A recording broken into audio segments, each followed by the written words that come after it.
알고 묘한 그 말씀, 생명의 말씀은 귀한 그 말씀 진실로 생명의 말씀이. 오늘 우리에게 주신 하나님의 말씀은 골로새서 2장 1절에서 7절까지의 말씀입니다. 골로새서 2장 1절에서 7절까지 말씀 함께 읽겠습니다. 내가 너희와 라오디게아에 있는 자들과 무릇 내 육신의 얼굴을 보지 못한 자들을 위하여 얼마나 힘쓰는지를 너희가 알기를 원하노니, 이는 그들로 마음의 위안을 받고 사랑 안에서 연합하여 확실한 이해의 모든 풍성함과 하나님의 비밀인 그리스도를 깨닫게 하려 함이니, 그 안에는 지혜와 지식의 모든 보화가 감추어져 있느니라. 내가 이것을 말함은 아무도 교묘한 말로 너희를 속이지 못하게 하려 함이니, 이는 내가 육신으로는 떠나 있으나 심령으로는 너희와 함께 있어 너희가 질서 있게 행함과 그리스도를 믿는 너희 믿음이 굳건한 것을 기쁘게 봄이라. 그러므로 너희가 그리스도 예수를 주로 받았으니 그 안에서 행하되 그 안에 뿌리를 박으며 세움을 받아 교훈을 받은 대로 믿음에 굳게 서서 감사함을 넘치게 하라. 아멘. 예수 그리스도로 충분합니다 라는 제목으로 함께 말씀을 나누려고 합니다. 한 주간 잘 지내셨습니까? 네, 여기 보니까 여기 함께 계신 분들은 일주일 내내 뵀네요. 이제 코로나19도 이제 어느 정도 잡혀가는구나, 컨트롤이 되는구나 생각하다가 갑자기 이태원 클럽 등지에서 전파된 코로나 확진자가 생기면서 또다시 전국적으로 긴장 상태에 들어갔습니다. 참 초중고 학생을 둔 학부모님들 그 고충은 뭐 더할 나위 없이 너무 힘드시고, 참 대단하다고 느끼는 것은 그 이태원 클럽의 영향력이 이렇게까지 멀리까지 전파되나, 부산까지 가고 또 군부대까지 들어갔다는 이야기를 듣고, 더군다나 얼마 전에 하늘도시 요 앞에까지 확진자가 있었다는 소식을 들었습니다.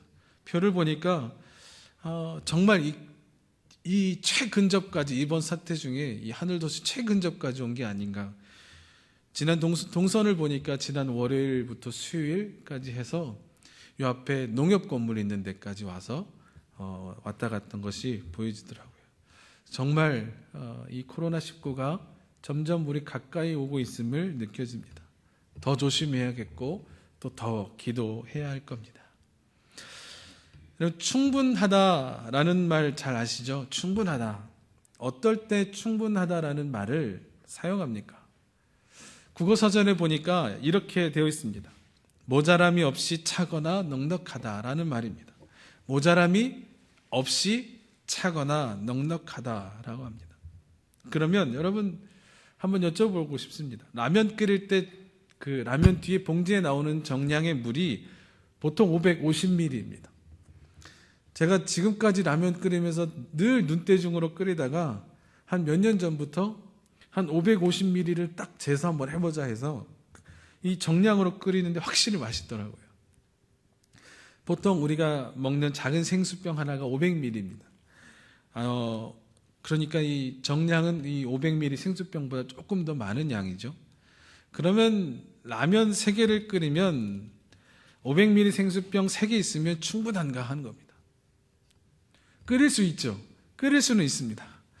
우리는 흔히 100이 필요한데 90 정도만 있어도 충분해 라는 식으로 말하기도 하지만, 정말 충분하다는 말에 이 사전적인 뜻, 원래의 뜻을 살펴보면 충분하다는 것은 90만 있어도 충분한 것이 아니라, 99만 있어도 충분한 것이 아니라 100이거나 100 이상이 있어야 충분하다는 겁니다. 정확히 말하면 라면 3개 끓일 때 물 생수병 3개 있는 것은 충분하지 않다는 겁니다. 할 수는 있지만 충분하지는 않다는 거죠. 라면 3개 끓일 때 충분한 물의 양은 1650ml입니다. 왜 그런가? 모자람이 없어야 한다는 그 말 때문입니다. 모자람이 없어야 하기 때문에, 넉넉해야 하기 때문이죠. 넉넉하다는 말은 모자라다는 것이 아니라 차고도 남음이 있다는 말이기 때문입니다. 만약에 단 1mm라도 모자른다면 그것은 충분한 것이 아니다라는 겁니다. 남아야 충분한 겁니다. 오늘 제목이 예수 그리스도로 충분합니다라는 겁니다. 예수님이면 충분하십니까? 예수님이면 우리의 삶에 충분하십니까? 예수님이면 내 삶의 모든 영역에서 단 하나도 모자르지 않습니까? 라고 말한다면 조금 생각이 필요한가? 예수님이면 충분한 줄로 믿으시기 바랍니다. 예수님으로 충분하지만 사단은 계속해서 예수님으로 채워지지 않는 부분이 우리에게 있는 것처럼 우리를 속이기 때문에 예수님으로 다 충분한가? 예수님으로 모든 부분이 다 충분한가? 우리는 생각하게 또 의심하게 되는 겁니다. 이러한 속임에 넘어가지 않으시기를 축원합니다. 지난주에 골로새서를 처음 시작했습니다. 골로새서 첫 시간을 가지고 또 이제 앞으로 한 4주간 골로새서를 함께 나누게 될 텐데, 지난주 골로새서의 내용을 복습해 보자면 골로새서는 골로새 교회를 향한 바울의 편지인데, 에베소서, 빌립보서, 빌레몬서와 함께 바울이 옥중에서 쓴 옥중 서신 중에 하나라고 말씀드렸습니다. 그리고 지난주에 우리는 하나님의 뜻으로 말미암아 살아야 합니다라고 배웠습니다. 나의 원초적인 뜻도 아니고 나의 이성적인 뜻도 아니고 주변 사람의 뜻과 세상의 뜻과 전문가들의 뜻과 세상의 흐름도 아니라고 하였습니다. 오직 하나님의 뜻으로 살아야 함을 강조했습니다. 그리고 우리의 모든 소망은 이 땅이 아니라 하늘에 두어야 함을 나누었습니다. 보이는 세상의 것들에 연연하면 하늘을 볼 수 없다고 말씀드렸습니다. 결국 이 모든 것은 성령 안에서 이루어져야 함을 함께 나누고 배웠습니다. 1절에 보면 바울과 골로새 교인들 간의 관계, 그 배경을 짐작케 하는 것들이 있습니다. 이것은 바울 자신이 말하기를 이렇게 기록합니다. 내가 너희와 라오디게아에 있는 자들과 무릇 내 육신의 얼굴을 보지 못한 자들을 위하여 얼마나 힘쓰는지를 너희가 알기를 원하노니 라고 하는 말입니다. 지금 바울 자신을 알지도 못하는 사람이 있을 것인데 내가 그들을 위하여 얼마나 노력하고 있는지, 내가 그들을 위하여 내 마음 가운데 얼마나 그들을 생각하고 있는지 알아주기를 원한다 하는 겁니다. 지난주에도 나눴지만 사실 이 골로새 교회는 바울이 세운 교회가 아니라고 말씀드렸습니다. 이 교회는 바울의 동역자요 바울의 제자라 할 수 있는 에바브로에 의해 세워진 교회입니다. 그런데 이 교회에 어려움이 닥쳤습니다. 어떠한 어려움인가? 아주 이상한 사람들이 와서 세상의 철학을 가르치고 하나님에 대해, 예수님에 대해 이상한 말씀들을 가르쳐 율법주의자로 만들어버리거나 금욕주의자로 만들어버리거나 천사 숭배 사상들을 심겨놓아 아주 못된 일들을 하였던 것입니다. 그래서 그러한 어려움이 겪고 있어 에바브로는 바울에게 부탁을 하였습니다. 그래서 그 부탁 가운데 그 이야기를 듣고 골로새 교인들에게 지금 편지를 쓰고 있는 것이죠. 바울은 이방인들을 복음화하고자 하는데 아주 모든 삶을 들인 아주 거기에 미친 사람입니다. 지금으로 말하면 선교에 미친 사람입니다. 그런 바울이 에바브로를 통하여 세워진 이 교회가 어려움에 당하였을 때에 그 마음이 얼마나 쓰였겠는가, 그 마음이 얼마나 아팠겠는가 하는 겁니다. 2절 다 같이 한번 볼까요? 이는 그들로 마음의 위안을 받고 사랑 안에서 연합하여 확실한 이해의 모든 풍성함과 하나님의 비밀인 그리스도를 깨닫게 하려 함이니라는 겁니다. 이 2절 9절을 우리가 함께 읽어보면서 지금 골로새 성도들에게 무엇이 필요한 상태인가를 우리는 알 수 있습니다. 첫 번째로 위안입니다. 위안. 첫 번째로 위안입니다. 잘못된 가르침을 통해 지금 마음에 상처가 되었음을 여러 사람들이 좌절로 낙담으로 경험한 것을 충분히 우리는 짐작할 수 있습니다. 마음에 아무런 어려움도 없는, 상처도 없는 자들에게 위안을 받아야 된다라고 말하지 않습니다. 지금 이들은 마음이 몹시 상처 가운데 있는 자들입니다. 바울은 이미 에바브로를 통해 잘못된 사상들을 가르치는 자들의 침입으로 인하여서 골로새 교회 당한 상황, 어려움을 알고 있습니다. 그래서 그들에게 지금 위안이 필요함을 말하고 있는 겁니다. 지금도 이단 사상에 빠졌던 사람, 그리고 이단 사상의 피해를 입은 교회들은 얼마나 마음의 상처가 큰지 모릅니다. 어떤 이상한 사람, 잘못된 그런 사상을 가진 사람이 교회에 들어왔다가 그 영향력이 점점 넓어지다가 잘 알아내고 교회에서 축출시켜도 그 여파는, 그 아픔들은 오래 남는 것을 우리는 볼 수가 있습니다. 제가 어렸을 때 저희 아버님 목회하실 때도 그때는 다미선교회라고 했나요? 10월 28일 예수님 오신다고 했던 그 이단 사상에 계셨던 분 중에 한 분이 저희 교회 오셨습니다. 처음에는 그런 분인 줄 몰랐지만 나중에 그분이 자기가 돌아오게 된 간증집도 내시고 하면서 알게 되었습니다. 보니까 그 안에 아픔이, 상처가 얼마나 많았는지 모릅니다. 왜냐하면 믿는 자들 서로 성도가 아닌데 저 사람 이단에 있었던 사람이야, 저 사람 이단에 빠졌던 사람이야, 이단자였어라는 눈빛과 그러한 서로를 신뢰할 수 없게 된 것들이 마음에 큰 상처로 남게 되기 때문입니다. 그래서 바울은 이들에게 위안이 필요하다고 말합니다. 이단에 있다가 나와 회심한 자들도 위로해 주어야 합니다. 그들에게 얼마나 큰 상처가 있고 되었는지 모릅니다. 서로 간에 신뢰가 무너지고 관계가 깨어져 있기 때문입니다. 이들에게 필요한 것 위안입니다. 또 한 가지는, 두 번째로 사랑 안에서 연합이 필요함을 말하고 있습니다. 무너진 신뢰, 깨어진 관계를 다시 회복하기 위해서는 사랑이 있어야 회복이 될 수 있습니다. 사랑이 있어야 다시 회복됩니다. 사랑이 있어야 깨어진 것이 다시 붙을 수 있는 겁니다. 사랑은 마치 깨진 관계를 붙여주는 본드 같은 역할을 합니다. 사랑이 있으면 붙고 없으면 떨어집니다. 사랑 없이 연합은 없습니다. 공동체 속에서 자꾸 연합이 안 되고 갈라지고 분열이 된다라는 것이 보여질 때, 그러면 분명하게 그 안에 그리스도의 사랑이 살아있는가, 역사하는가를 면밀히 관찰해 보아야 합니다. 사랑이 있는가? 그러면 분명 그리스도의 사랑이 사라져 버린 것을 발견하게 될 겁니다. 그리스도의 사랑은 연합입니다. 그러면 세 번째로 이들에게 필요한 것이 무엇인가? 그리스도를 깨닫는 확실한 이해입니다. 그리스도를 확실히 깨닫는 이해가 있어야 한다는 겁니다.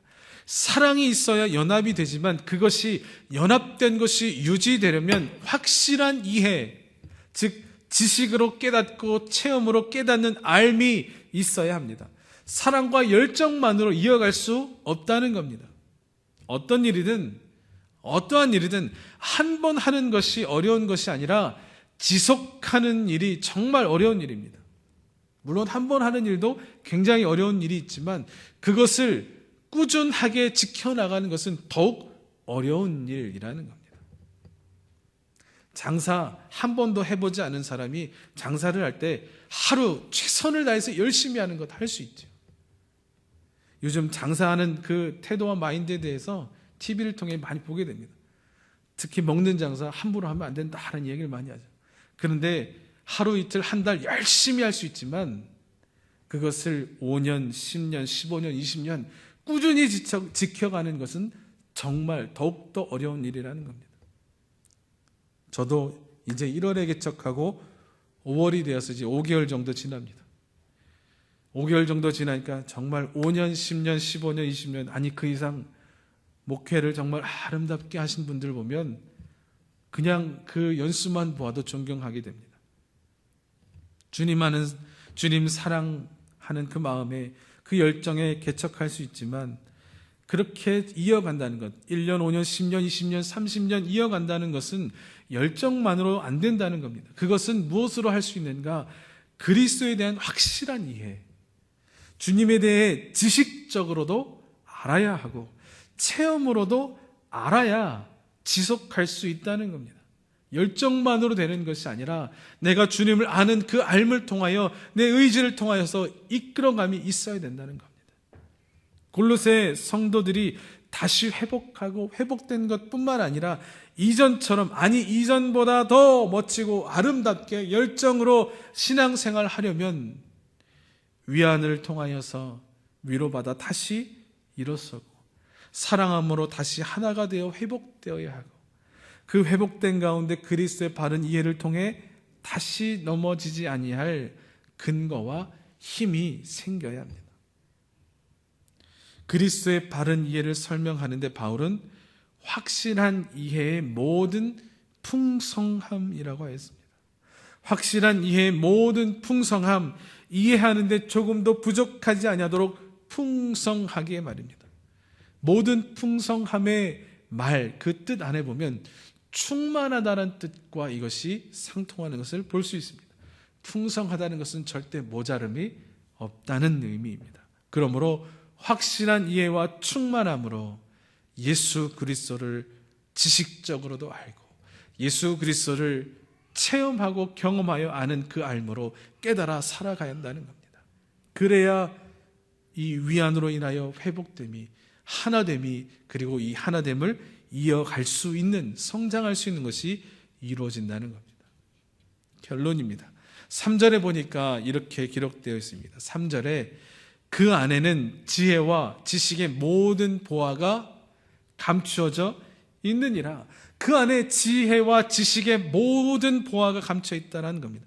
그 안에는 바로 예수 그리스도 안에는 지혜와 지식의 모든 보화가 있다고 사도 바울은 강조하고 있습니다.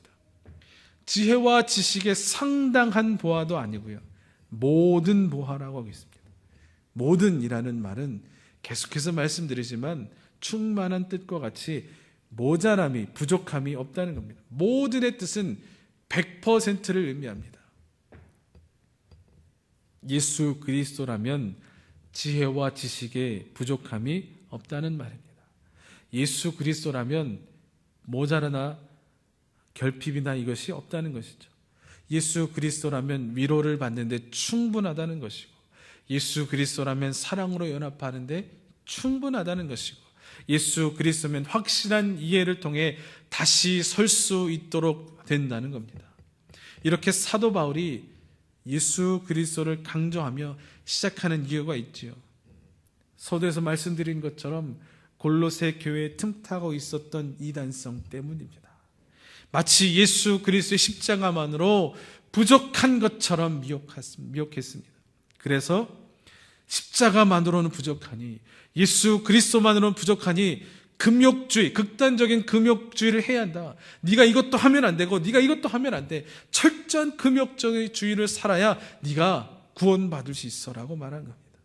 예수 믿는 것만으로 부족하니 하나님이 더 이상 원하시지 아니하는 희생제사까지도 드리라라고 했던 것이고, 예수 그리스도 십자가의 은혜로 단번에 지성소로 나아가 하나님 앞에 나아가 기도할 수 있음에도 불구하고 예수 그리스도로 부족하니 천사를 숭배해야 된다.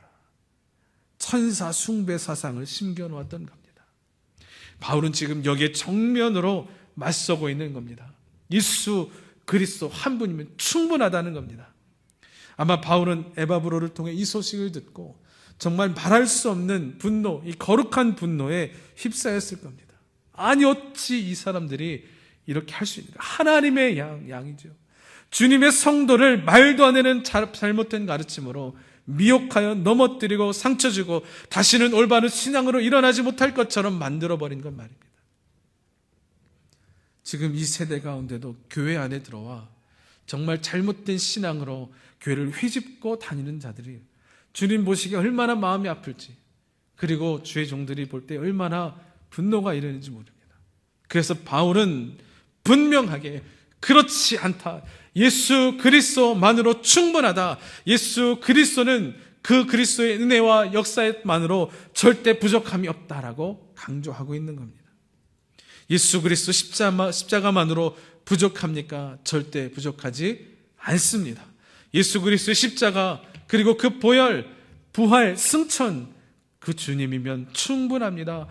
우리의 모든 죄, 과거의 죄, 현재의 죄, 미래의 모든 죄를 다 사하시기에 충분하며 그리하여서 우리로 하나님의 보좌 앞으로 지성소로 나아갈 수 있도록 해주기에 부족함이 전혀 없습니다. 믿으시기 바랍니다. 그리고 예수 그리스도로 인하여 오늘 우리의 신앙의 삶도 살아갈 힘과 능력 그리고 바른 이해와 지식, 지혜로 승리할 수 있음을, 일회성의 승리가 아니요 지속적인 승리, 주님을 다시 만날 그때까지 승리를 지속할 수 있음을 믿으시기 바랍니다. 그리고 바울은 4절, 6절, 7절을 통해 이렇게 강조합니다. 내가 이렇게 예수 그리스도에 대해 강조하는 것은 다름이 아니라 너희를 교묘한 말로 속이려 하는 자들이 있는데 이들의 꾀임에 너희들이 넘어가지 않게 하기 위함이다. 그러니 예수 그리스도를 주로 시인한 골로새 성도들이여, 반드시 예수 그리스도 안에 있어야 하고 그 안에 뿌리를 내려서 예수 그리스도의 공급하시는 영양분, 바로 그 은혜를 통해 자라게 되어서 튼튼한 나무로 세워져 예수 그리스도의 말씀대로 살며 그 말씀에 굳게 믿음으로 넘치는 감사를 주께 드리는 자가 되라. 바울은 오늘 우리에게도, 오늘 살아가는 우리에게도 충분한 예수 그리스도로 말미암아 흔들리지 말며 믿음으로 감사할 것에 대해 도전해 주고 있습니다. 예수 그리스도만 바라볼 것에 대해 오늘 나에게 요구하고 있습니다. 한 가지 이야기를 드리려고 합니다. 옛날 어느 나라에 아주 지혜로운 임금이 한 사람이 있었다고 합니다. 하루는 젊은 재상이 다가와 자신의 어려운 점을 고백하는 겁니다. 자기가 아직 젊어서 그런지 유혹에 쉽게 빠지고 만다는 겁니다. 그래서 유혹에 좀 잘 빠지지 않을 방법을 가르쳐 달라라고 한 겁니다. 지혜로운 왕은 그 소리를 듣더니 갑자기 화를 내면서 국사에 충성해야 할 신하가 유혹에 빠진다니 말도 되지 않는다라고 하면서 그를 엄하게 다스리겠다고 하는 겁니다. 그러면서 옆에 서 있는 병사를 시켜서 대접에 물을 가득 담아오라고 하고 그 대접을 젊은 재상에 주면서 이렇게 명령을 내립니다. 이 물 대접을 들고서 거리 한 바퀴를 돌아오너라. 만약 물 한 방울이라도 쏟는다든지 또한 1시간 안에 돌아오지 못할 경우에는 사정없이 목을 치겠다라고 했습니다. 젊은 재상은 두려워 벌벌 떨면서 조심스럽게 물대접만 바라보면서 거리를 돌기 시작합니다. 물을 흘려서도 안 되고 또 시간을 지체해서도 안 되기 때문에 그는 땀을 뻘뻘 흘리며 최선을 다했고 결국 겨우겨우 주어진 시간에 당도했습니다. 왕이 젊은 재상에게 묻습니다. 그대는 거리를 돌다가 모퉁이 주막집에서 그대를 향하여 손짓하던 이를 보았는가? 젊은 재상은 물 대접만 똑바로 쳐다보고 왔기에 그 외에 다른 것은 아무것도 볼 수 없었다고 말했습니다. 그 소리를 듣고 왕은 웃으면서 그러면 이제 자네는 유혹에서 이길 수 있는 방법을 터득했겠군 이라고 이야기했습니다. 여기서 우리에게 주는 교훈이 무엇인가? 기본적으로 우리는 유혹받을 수밖에 없는, 우리는 한눈 팔 수밖에 없는 사람이라는 겁니다. 유혹에 빠질 수밖에 없는 그런 사람이란 겁니다. 이것이 우리의 기본적인 속성입니다. 이 젊은 재상이 자신의 목숨이 달아날까 두려워서 물대접만 보고 걸어갈 때 다른 어떤 것도 눈에 들어오지 않았던 것을 보며 우리도 세상 유혹을 바라보려고 한다면 우리가 세상 유혹과 맞서 정면으로 이기려 하는 것이 아니라 예수 그리스도만을 우리가 바라보아야 하는 것을 깨닫게 해주는 겁니다. 오늘 내가 무엇을 바라봐야 할 것인가? 내가 오직 주님만 바라보며 갈 것인가? 세상도 바라보고 주님도 바라보고 양쪽을 다 바라보며 살아갈 것인가? 아니야, 나는 세상과 맞서도 이길 수 있어 라는 자신감으로 살아갈 것인가? 아니요, 주님만 바라보아야 됨을 이야기하고 있습니다. 예수 그리스도를 놓치면 영원한 생명은 우리에게 없습니다. 예수님 놓치면 우리의 영원한 생명을 잃어버리는 것임을 우리가 잘 알고 마음에 새겨야 합니다. 지금도 사단은 우리를 자신과 동일화시키려 합니다. 죄를 짓도록 하여서 자연적으로 하나님과 멀어지게 하려고 합니다. 너는 죄인이잖아, 너는 죄를 지었잖아 하면서 하나님에게서 멀어지게 하려고 합니다. 이단을 통해서, 세상의 이치를 통해서, 물질을 통해서, 사람을 통해서 수만 가지 형태로 우리를 유혹합니다. 유혹해서 결국 예수 그리스도와 멀어지게 하는 겁니다. 나는 이단에 안 빠질 수 있어 라고 자신합니까? 확신하십니까? 사랑하는 성도 여러분, 예수 그리스도의 보혈의 은총만으로 우리에게 충분합니다. 그 은혜가 우리에게 절대로 모자르지 않습니다. 그 은혜로 우리는 안위받을 수 있고 위로받을 수 있습니다. 그 은혜를 통하여 우리는 하나 되는 사랑을 경험할 수 있습니다. 그 은혜에 통하여서 확실한 예수 그리스도의 이해를 찾아 우리는 성장하고 넘어지지 않을 수 있습니다. 우리 인생의 과거, 현재, 미래 모든 죄를 해결하실 만한 충분한 능력이 바로 예수 그리스도 안에 있습니다. 이 예수 그리스도 놓치지 아니하고 오직 주만 바라보고 그 은혜로 영원한 생명을 소유하고 간직하기를 예수 그리스도의 이름으로 소원합니다.